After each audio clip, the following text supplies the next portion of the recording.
welcome. You're watching PMC English. This is Ayushi Pharasi. I'm here again with another story in a segment of Motivational Stories. So here goes the story. A man who lived a long time ago believed that he could read the future in the stars.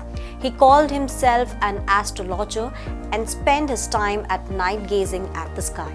He was always busy worrying about the future, and the villagers often came to him hoping to know what their future holds.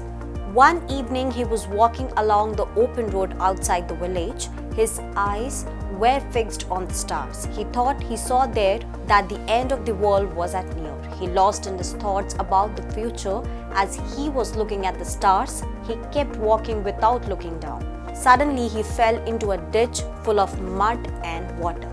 He was sinking in the muddy water and madly trying to claw at the slippery sides of the hole in his effort to climb out. He was unable to crawl out, and fearing for his life, he started screaming for help. His cries for help soon brought the villagers running. As they pulled him out of the mud, one of them said, "You pretend to read the future in the stars, and yet you fail to see what is at your feet. This may teach you to pay more attention to what is right in front of you and let the future take care of itself."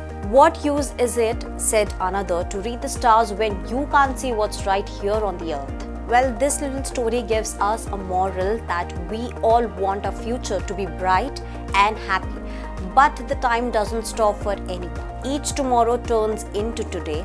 Your present is also a part of your future. There is always a tomorrow to look forward to and improve, but you can't go back to yesterday, so maintain the balance of your present life while you work for a better tomorrow.